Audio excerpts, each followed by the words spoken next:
আওয়ামী লীগ যদি ভোট দিতে পারে তাহলে প্রার্থী হতে পারবে না কেন? জানাবো নির্বাচনী সমঝোতায় এনসিপিতে আদর্শ বনাম কৌশলের দ্বন্দ্ব। এদিকে সর্বোচ্চ নিরাপত্তার আশ্বাসেও ভারত যেতে নারাজ বাংলাদেশ। এবং সর্বশেষ জানাবো নির্বাচন ঘিরে দেশব্যাপী গোয়েন্দা নজরদারি বাড়ানো হবে বলছেন স্বরাষ্ট্র উপদেষ্টা। দর্শক শুনছিলেন সংবাদ শিরোনাম, এবার জানিয়ে দিব বিস্তারিত সংবাদ। তবে তার আগে অনুরোধ থাকবে ভিডিওটিতে একটি লাইক দিন এবং ভিডিও সম্পর্কে আপনাদের গুরুত্বপূর্ণ মতামত কমেন্ট করে জানিয়ে দিন। আওয়ামী লীগ যদি ভোট দিতে পারে তাহলে প্রার্থী হতে পারবে না কেন? ফরিদপুর 1 আসনে জাতীয় ঐক্য ফ্রন্টের প্রার্থী ও 4 বারের সাবেক সংসদ সদস্য শাহ মোহাম্মদ আবু জাফর বলেছেন, আওয়ামী লীগকে নির্বাচনের বাইরে রেখে নির্বাচনের যে সিদ্ধান্ত নেওয়া হয়েছে তা সঠিক নয়। অতীতে আওয়ামী লীগ বিএনপিকে নির্বাচনের বাইরে রেখে ভুল করেছে। একইভাবে এবারও যদি আওয়ামী লীগকে বাদ দিয়ে নির্বাচন হয় তাহলে ভবিষ্যতে ক্ষমতায় আসা সরকারও আওয়ামী লীগের মতো একই পরিণতির মুখে পড়তে পারে। তিনি বলেন, আমি মনে করি আওয়ামী লীগ ও সব দলের অংশগ্রহণে নির্বাচন ছাড়া সরকার টিকবে না। কারণ বাংলাদেশে আওয়ামী লীগের অনেক বড় একটি সমর্থক গোষ্ঠী এখনো রয়েছে। তারা কোনো অপরাধ করেনি, দোষ করেনি। তারা কখনো আওয়ামী লীগ করে। আওয়ামী লীগ যদি ভোট দিতে পারে তাহলে তারা প্রার্থী হতে পারবে না কেন? এজন্য আমি মনে করি যা হচ্ছে তা সঠিক হচ্ছে না। আওয়ামী লীগকে নিয়ে নির্বাচন করা উচিত ছিল। তিনি আরো বলেন, আমি বেশ কয়েকবার দল পরিবর্তন করেছি, 10 বার নির্বাচন করে 4 বার বিজয়ী হয়েছি, দেশের জন্য জীবন বাজি রেখে যুদ্ধ করেছি। আমি যা কিছু করেছি সবকিছু আমার নির্বাচনী এলাকার মানুষের জন্য করেছি। এলাকার উন্নয়নের জন্য সর্বাত্মক চেষ্টা করেছি। মানুষের সুখে দুঃখে পাশে থেকেছি, এখনো আছি। আমৃত্যু মানুষের জন্য সেবা করে যাব। নির্বাচনী সমঝোতায় এনসিপিতে আদর্শ বনাম কৌশলের দ্বন্দ্ব। আসন্ন ত্রয়োদশ জাতীয় সংসদ নির্বাচন সামনে রেখে জামায়াত ইসলামী সহ কয়েকটি ইসলামী রাজনৈতিক দলের সঙ্গে নির্বাচনী সমঝোতার সিদ্ধান্ত নিয়েছে জাতীয় নাগরিক পার্টি। নতুন এই দলটির এমন সিদ্ধান্ত কেন্দ্র করে তৃণমূল পর্যন্ত ছড়িয়ে পড়েছে অসন্তোষ ও বিভাজন। দেখা দিয়েছে আদর্শ কৌশলের দ্বন্দ্ব। অসন্তোষ দ্বন্দ্ব থেকে এরই মধ্যে দল থেকে পদত্যাগ করেছেন অন্তত 15 জন নেতা। দলটির নেতাদের একাংশ মনে করছে নিজেদের মধ্যমপন্থায় নতুন দলটি দেশের মানুষের কাছে পরিচিতি করে তোলা ও নেতাকর্মীদের সক্রিয় রাখার ভালো একটি উপলক্ষ্য ছিল সংসদ নির্বাচন।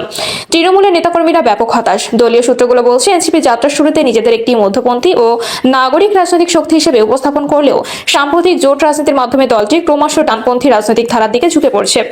এমন আশঙ্কা থেকেই এই ক্ষোভের জন্ম। পদত্যাগী নেতাদের অভিযোগ, আদর্শিক অবস্থান থেকে সরে এসে এনসিপি এখন এমন একটি রাজনৈতিক পথে হাঁটছে যা দলের প্রতিষ্ঠাকালীন ঘোষিত দর্শকের সঙ্গে সাংঘর্ষিক।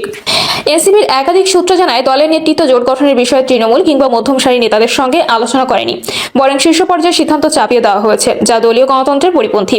তাদের মতে ইসলামী দলগুলোর সঙ্গে জোটের আদলে সমঝোতা এনসিপির সামরিক ও মধ্যমপন্থী ভোট ব্যাংকের উপর নেতিবাচক প্রভাব ফেলতে পারে।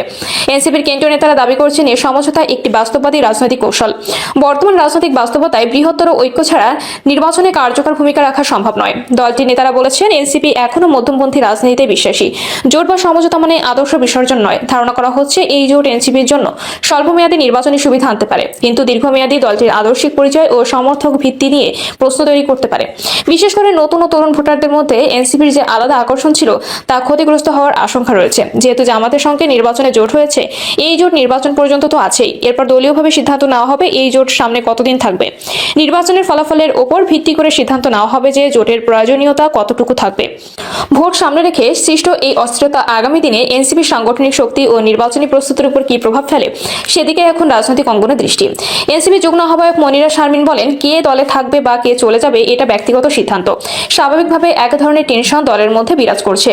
আমার পদত্যাগ না করার কারণ হচ্ছে, এনসিপি তো রাজনৈতিক দল, একটা সিদ্ধান্ত নেওয়ার মধ্য দিয়ে দল তো আর নাই হয়ে যায় না। মধ্যপন্থা রাজনীতি বিশ্বাস করে আমি এখানে এসেছি। সুতরাং আমাদের যারা অডিয়েন্স তাদের প্রতিনিধিত্ব করার জন্য এবং আমাদের যারা নেতাকর্মী হতাশ হয়ে গেছে তাদের জন্য দলে থাকতে হবে। এনসিপির এই নেত্রী বলেন, তৃণমূলে অনেকে হতাশ, অনেকে ছেড়ে দিতে চায়। সেই জায়গা থেকে দল ছেড়ে দেওয়া কোনো সমাধান নয়।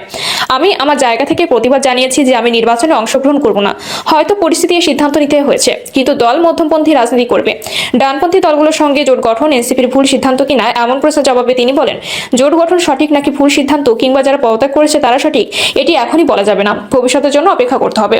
এখনো নির্বাচন হয়নি। নির্বাচনের আগ পর্যন্ত অনেক ঘটনা ঘটবে।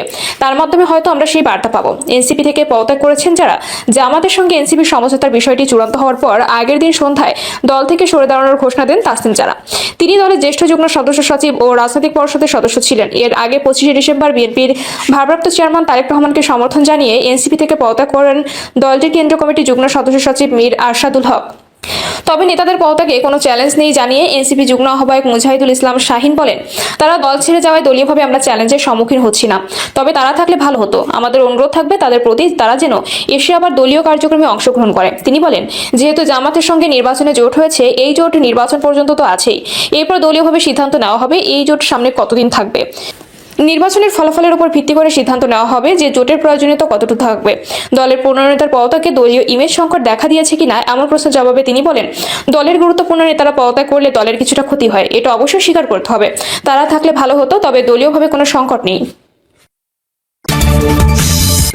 সর্বোচ্চ নিরাপত্তার আশ্বাসেও ভারত যেতে নারাজ বাংলাদেশ। আইপিএল থেকে মোস্তাফিজুর রহমানকে বাদ দেওয়ার ঘটনাকে কেন্দ্র করে বিসিবি ও বিসিসিআই এর মধ্যকার দ্বৈরাত এখন ভিন্ন মাত্রা নিয়েছে। ক্রিকেটারদের নিরাপত্তা সম্মানের প্রশ্নে ভারতে বিশ্বকাপ খেলতে না যাওয়ার সিদ্ধান্তে অনড় অবস্থান নিয়েছে বাংলাদেশ ক্রিকেট বোর্ড। এমন পরিস্থিতিতে বড় ধরনের আর্থিক লোকসান এড়াতে নজিরবিহীন এক প্রস্তাব নিয়ে হাজির হতে যাচ্ছে ভারত।